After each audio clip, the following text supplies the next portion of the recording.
जीवन जल कार्यक्रम देखने वाले सभी दर्शकों को जगत के उद्धारकर्ता प्रभु यीशु मसीह के पवित्र नाम में नमस्कार। यूहन्ना अध्याय 7 और पद 37 में पवित्र शास्त्र वचन में ऐसा लिखा हुआ है, यीशु ने लोगों को पुकार कर कहा, यदि कोई प्यासा हो तो मेरे पास आकर पिए। जो मुझ पर विश्वास करेगा उसके हृदय में से जीवन के जल की नदियाँ बह निकलेगी। क्या आप जीवन में प्यासे हैं या सच्चाई की तलाश में हैं?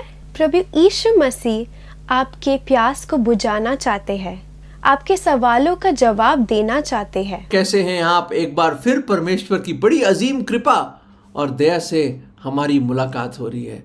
दोस्तों, मैं आपको बताना चाहता हूँ, वेस्ट मैनेजमेंट और ख़ास तौर से जो कूड़ा है ना, इसकी बड़ी भारी प्रॉब्लम है। आपने तो देखा होगा आपकी सोसाइटी में, आपके घर के आसपास कितना कूड़ा पड़ा रहता है। और आपने ये भी देखा होगा, जो मैंने देखा, एक दिन मैं गया था अपनी बेटी को उसके म्यूज़िक क्लास के लिए, और वहाँ पे मैंने गाड़ी में वेट कर रहा था, तो अचानक ये देखिए मैंने क्या देखा, और ये विचार मेरे मन में प्रभु ने डाला। ये देखिए,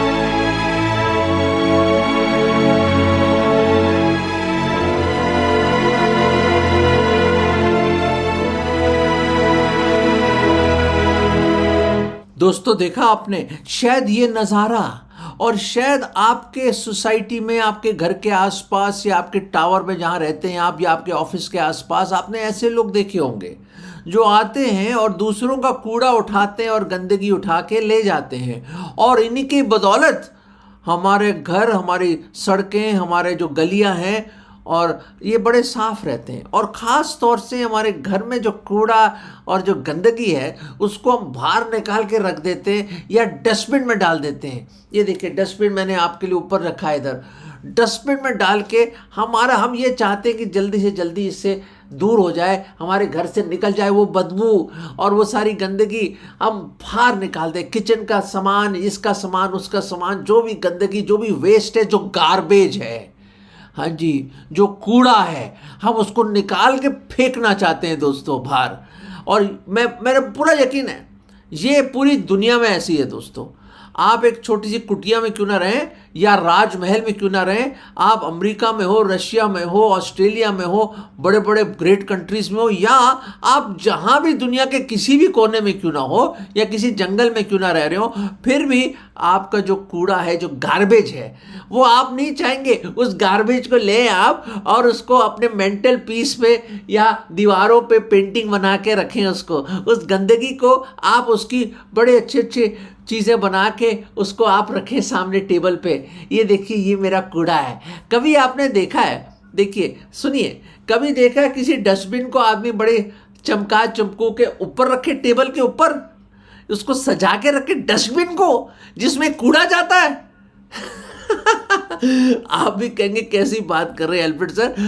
दोस्तों, मैं बताना चाहता हूँ, ये एक वर्ल्ड वाइड फिनोमिना है। ये तो बच्चा भी जानता है, और बच्चों को सिखाया जाता है, कई दफ़ा मार मार के भी सिखाया जाता है। अरे टॉफ़ी का रैपर उठाओ, डस्टबिन में डालो। अरे पेंसिल घड़ रहे हो और जो नीचे गिर रहा है उसको उठा के डालो उसके अंदर। अरे कागज़ फेंक दिए इधर, उठा के डालो उधर। बिस्किट खाया, उसका रैपर यही छोड़ दिया, उठा के डालो उसमें। या हम देखते हैं कि किस तरह रोज़ जो झाड़ू पोछा होता है उसकी गंदगी भी उठा के डस्टबिन में डाली जाती है। दोस्तों, ये एक सिंपल चीज़ है जो शायद पढ़ाई लिखाई की ज़रूरत नहीं है इसको समझने के लिए, कोई डिग्रियाँ लेने की ज़रूरत नहीं है। ये एक लाइफ है, ये हमारे रोज़मर्रा की एक ज़िंदगी का पहलू है ये, कि जो गंदगी है, गार्बेज है, उसको निकाल के हम बाहर फेंक देते हैं। इस पे मुझे एक विचार आया और एक छोटी सी कहानी मैं आपके सामने रखना चाहता हूँ। अर्ज किया है, वो कहानी ये है, एक छोटा सा एक शहर था। उस शहर में और एक छोटे से एक जगह थी, एक राज्य था। वहाँ पे लोग एक दूसरे से खूब झगड़ा भी करते रहते थे और एक अमन और शांति से नहीं रहते थे वो।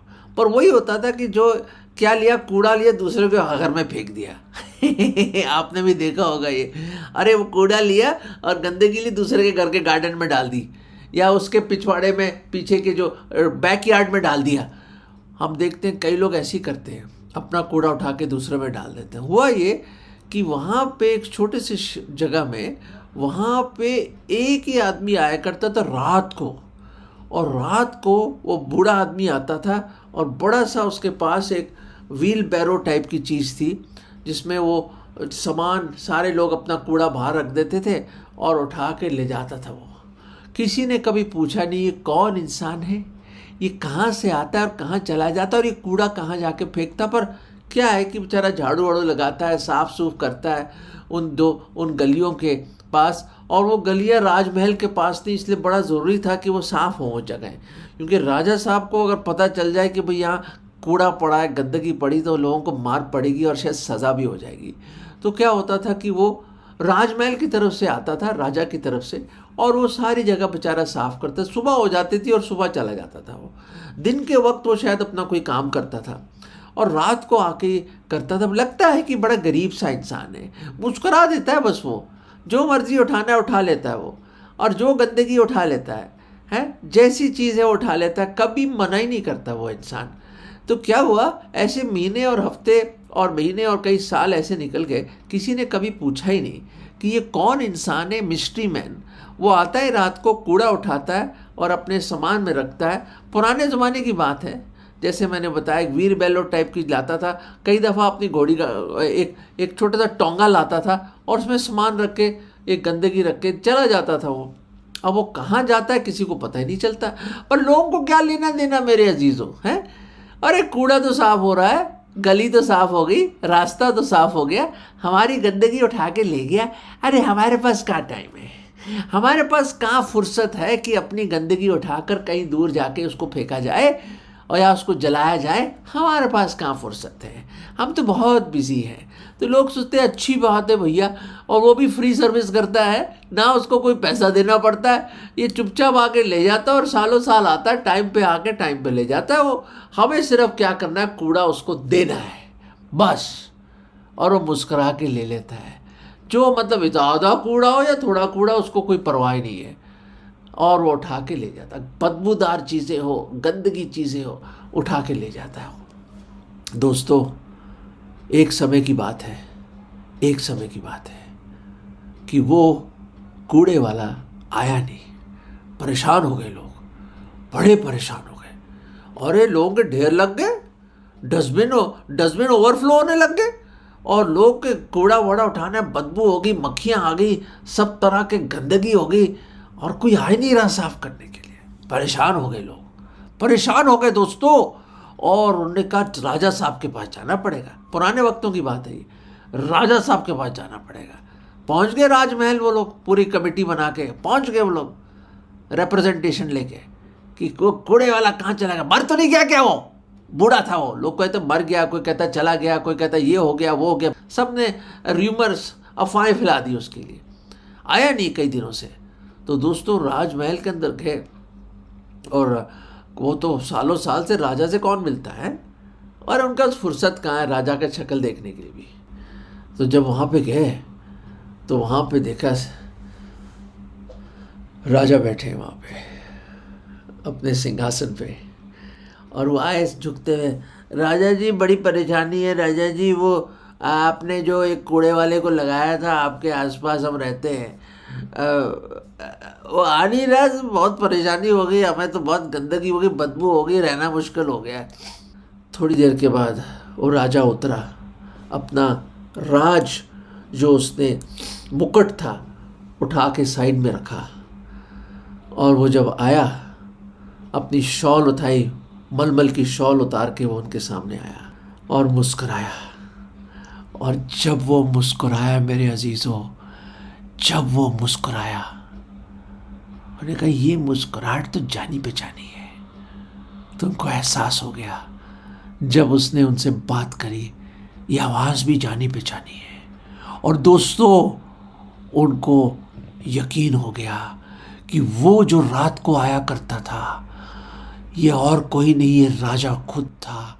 अपना भेष बदल के वो आता था और हमारी गंदगी, हमारा कूड़ा उठा के ले जाता था। वो, उनके आंखों में आंसू आ गए और राजा ने बोला, किसी ने पूछा नहीं, मैं कितने अरसे से आ रहा था कि आप कौन हैं, कहाँ रहते हैं, क्या आप पानी पिएंगे, क्या चाय पिएंगे, हमारे घर आइए, आराम कीजिए।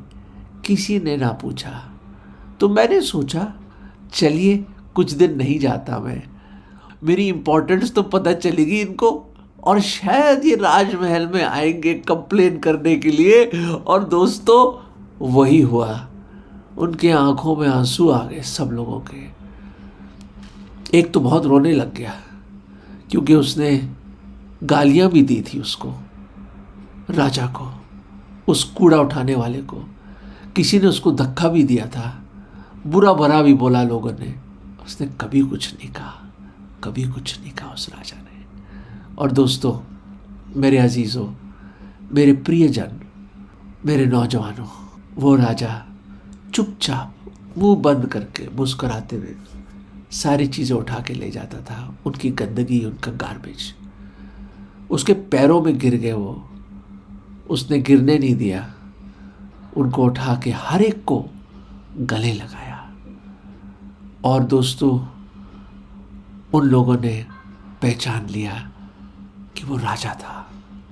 दोस्तों, इस कहानी से मेरा दिल भर आया है, दिल भर आया है दोस्तों। क्यों? आप बोलो क्यों भाई? क्योंकि मैं आपको बताना चाहता हूँ, वो गंदगी हमारा पाप है। हृदय में ना, हृदय जो हमारा हृदय है ना, इसमें सब प्रकार की बुराइयां हैं दोस्तों। बाइबल बताती, खुदा बताते हैं कि इस हृदय से सब प्रकार की बुरी बातें निकल। दुष्ट और ढोंगी है, डेस्परेटली विकेड है एंड डिसीटफुल है हमारा हृदय, आवर हार्ट। इसी हृदय से सब प्रकार की बुराइयां निकलती, गार्बेज निकलता है, गार्बेज, कूड़ा निकलता है। जैसे ईर्ष्या, घमंड, जलन, लालच। कितना लालच है दोस्तों, हैं? बुराइयां, सब तरह की बुराइयां, व्यभिचार, कत्ल और सब प्रकार के झूठ और धोखा इसी हृदय से निकल के आते हैं दोस्तों। कभी आपने अपने दिल के झरोकों में डाल के अपनी विवेक के टॉर्च जला के अपने हृदय में ढांका है क्या भी? है? Have you put on the torch of your conscience and looked inside the inner recesses of your heart? And you will see the blackness and wickedness of our heart. दोस्तों, ये मैं नहीं अपना फलसफा दे रहा, खुदा के कलाम में लिखा है। प्रभु यीशु मसीह ने बताया हमें ये, और बाइबल बताती है, खुदा का कलाम, जीवत कलाम बताता है कि हर एक ने पाप किया है, हर एक उसकी महिमा से गिरा हुआ है। कोई नेक, कोई धर्मी, कोई राइचस नहीं है मेरे अजीजों, कोई राइचस नहीं है दोस्तों। पर 2024 साल पहले वो महान राजा, वो राजाओं का राजा और प्रभुओं का प्रभु, शहंशाहों का शहंशाह, वो अल्फा और वो ओमेगा, वो शुरुआत और वो अंत, वो जो आदि में कब, मतलब उसकी कोई मतलब कोई अंत नहीं है दोस्तों। He is the beginning and the end. वो महान परमेश्वर, the great God, the almighty God, सर्वशक्तिमान खुदावंद, हमेशा रहने वाला खुदावंद, वो राजा, महान राजा, राजाओं का राजा देहधारी हुआ। इमैनुअल बताया गया, परमेश्वर हमारे संग अपने महिमा, अपना सिंहासन, अपना सब कुछ छोड़ के खाली हो गया, एम्प्टीड हिमसेल्फ, चरनी में पैदा हुआ और हमारे बीच में डेरा किया। समझ के बाहर है दोस्तों, समझ के बाहर है कैसे हुआ ये, पर उसने किया। उसका नाम यीशु रखा गया, मतलब अपने लोगों को उनके पापों से बचाएगा। He will save his people from their sins. और मसीह का मतलब, क्राइस्ट का मतलब द अनॉइंटेड वन, मसा करके भेजा हुआ। वो आया in the fullness of time, सही वक्त पे, एट द अपॉइंटेड टाइम वो आया। हमारे इतिहास के पन्नों के बीच में आया वो कोई काल्पनिक नहीं कैरेक्टर, वो रियल है, वो सच्चा है, जो जीवत है। और वो आया। और दोस्तों, वो तो राजा क्या करता था, अपना टोंगा लाता था या व्हील बैरो आता था लेके, और सामान लेके चला जाता था। आपको पता है प्रभु यीशु मसीह को क्या मिला?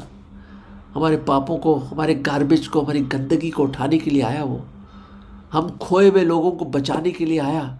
हम पापियों के लिए उसने पहले हमसे मोहब्बत करी और मोहब्बत को इस तरह दर्शाया कि वो खुद कुर्बान हो गया। और उसके लिए क्या करा उसने?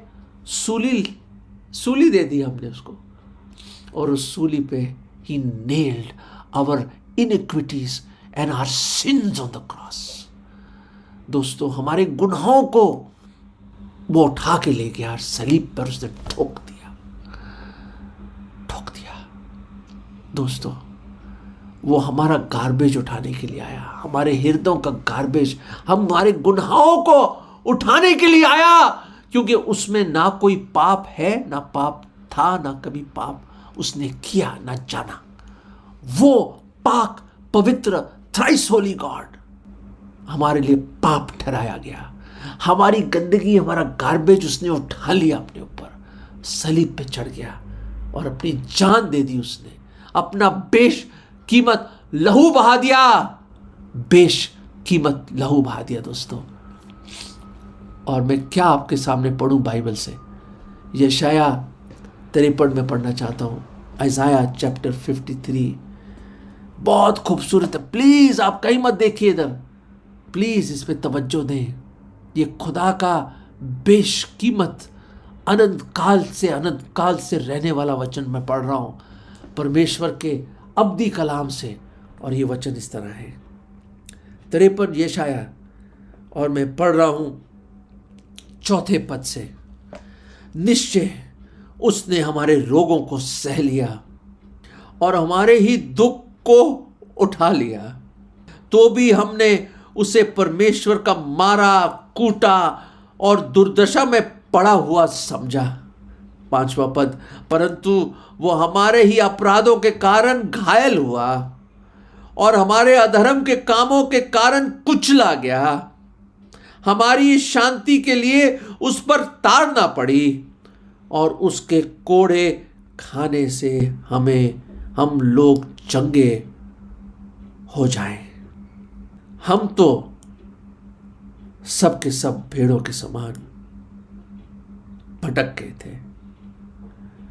हमने से हर एक ने अपना अपना मार्ग लिया और यहोवा ने हम सबों के अधर्म का बोझ उस पर लाद दिया। The Lord laid on him the iniquity of us all. हमारे अधर्म का बोझ उस पर डाल दिया दोस्तों।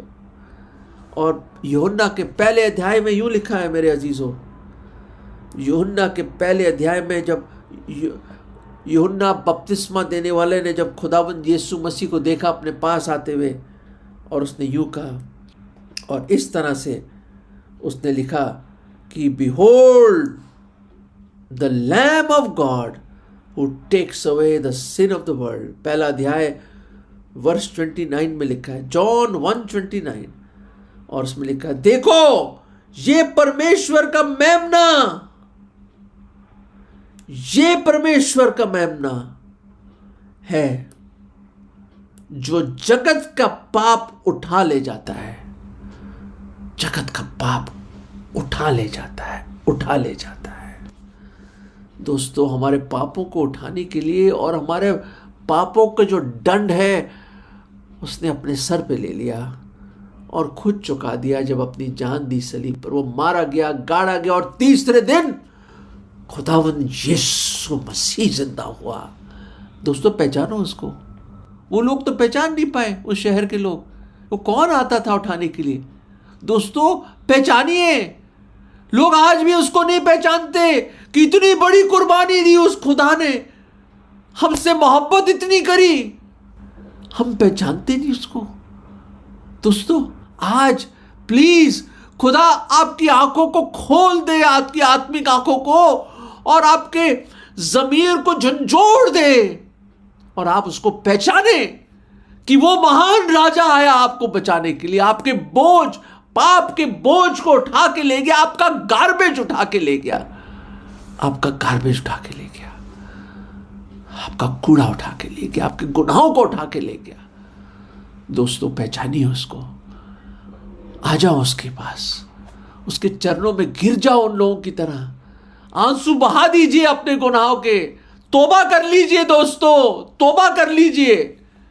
और आज सरनगू होकर उसके कदमों में आप ये दुआ करें, प्रभु मैं गुनहगार हूं, मैं पापी हूं, मैं आपसे बहुत दूर हूं, भेड़ों की नाई भटक गया हूं, अपने मार्ग में चला गया हूं प्रभु, दुनिया में खो गया हूं प्रभु, मैं अंधकार में हूं खुदा। ओ खुदावन, मुझे बचा लो, मुझ गुनहगार पे दया करो। मैंने आपको पहचाना नहीं कभी प्रभु, आपने सब कुछ किया मेरे लिए। मैं विश्वास करता हूं पूरे मन से कि आप मेरे गुनाहों के लिए मारे गए, आपने अपना बेशकीमत लहू बहाया, कुर्बानी दी, आपको दफन कर दिया गया, पर तीसरे दिन आप जिंदा हुए और जीवित ही स्वर्ग में गए और दोबारा आएंगे। मैं पूरे मन से विश्वास करता हूं और आज आपको अपना निजी उद्धारकर्ता, मुक्तिदाता और प्रभु करके ग्रहण करता हूं। प्रभु जी, मेरे दिल में आ जाओ, मुझे बचा लीजिए, मुझे पाक साफ कर दीजिए, मुझे अनंत काल का वरदान दे दीजिए, मुझे बचा लो प्रभु, मुझे बचा लो। मैं आपको धन्यवाद करता हूं कि मेरे गुनाहों का बोझ उठाने के लिए आप इस दुनिया में आए और कुर्बान हो गए और जिंदा हुए और दोबारा आएंगे। ये विश्वास की प्रार्थना मैं प्रभु यीशु मसीह के मुबारक नाम में मांगता हूं, आमीन। दोस्तों, अगर आपने ये प्रार्थना करी है, अगर आपने सच्चे मन से प्रार्थना करी है, दोस्तों आपके पाप का बोझ हट गया, हट गया, हट गया। क्यों? क्योंकि उसने आपके सारे गुनाहों का बोझ की जो सजा है अपने ऊपर लेकर चुका दी, वो महान कर्ज चुका दिया, ताकि जो कोई उस पर विश्वास लाए, जो कोई ईमान लाए, जो कोई अंगीकार करे, वो बचाया जाएगा। दोस्तों, आज अपना जीवन उसको दे दीजिए, अपना जीवन, जो भी गुनाह है, जैसे भी गुनाह है, देखिए उसको दे दीजिए।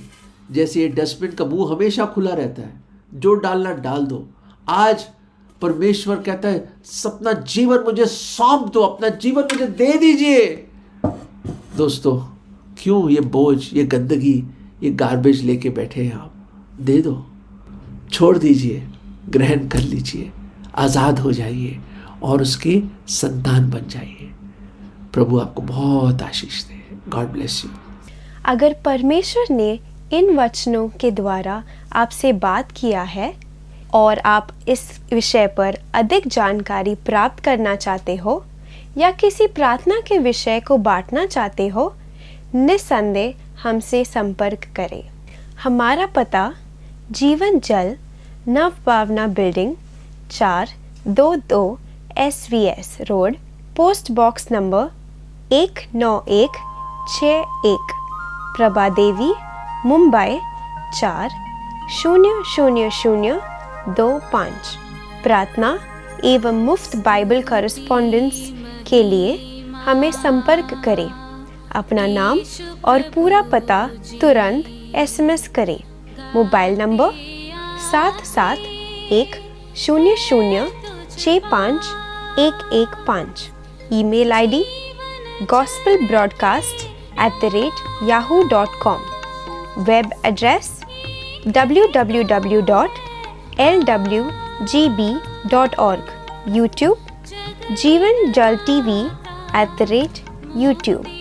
जीवन जल कार्यक्रम को हर सोमवार शाम 6:30 बजे, हर बुधवार शाम 6:30 बजे और शनिवार रात 9 बजे इसी चैनल पर आप देख सकते हैं। धन्यवाद।